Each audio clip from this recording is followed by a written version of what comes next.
Meanwhile, have you been watching what's been unfolding down in Tennessee? Still more aftermath in that Chattanooga shooting. And reports that a hero, really, Lieutenant Commander Tim White was at this. He had just recently moved to Chattanooga with Tennessee with his family.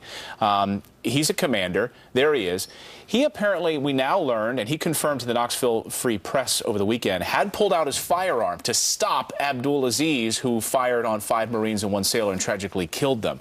Pulled out his firearm to try to protect his fellow Marines and sailors. Now, word is that he may be charged. Well, That's the right. Navy not saying that they will drop charges nor clear him of charges as of yet, leading to a lot of confusion and people saying, where is the common sense? This is a father of 6 who did what any person would do faced with a terrorist. He did the heroic thing, pulled out his weapon, according to his comrades. And now the Navy has quickly responded to the concerns over lack of common sense in this issue, saying this on Facebook: stories of Navy personnel being charged with an offense are not true. There is still a long way to go in reviewing the facts of this tragic incident. But at this time, we can confirm no service member has been charged with an offense. Now, that doesn't say he's not going to be.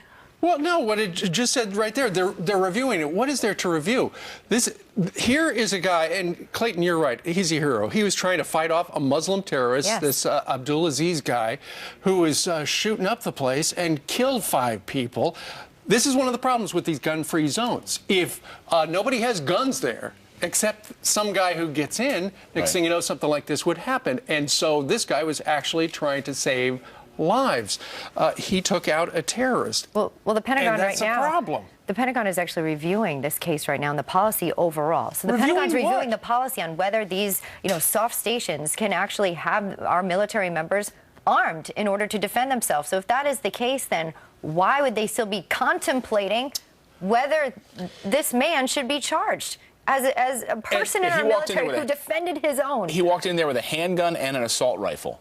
And that was what these 4, they were just sitting ducks, these 4 Marines and 1 sailor, and then also, and Lieutenant White as well.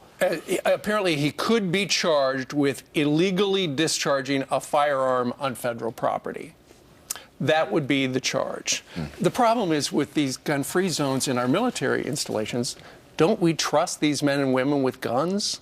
Yeah, don't we? As of right now, the Pentagon prohibits military personnel from carrying personal weapons while on duty, but we know many of them still carry, particularly now because they're going to be faced as soft targets by terrorists, one-on-one, man-to-man. And when this man pulled out his gun to do what he was trained to do, he now is not cleared yet by the Navy. But to Steve's point, yet. So we don't charge this yet, but they're still reviewing this. Let us know what you think about this morning. Friends@foxnews.com. Send us an email. We'll read them a little bit later in the show.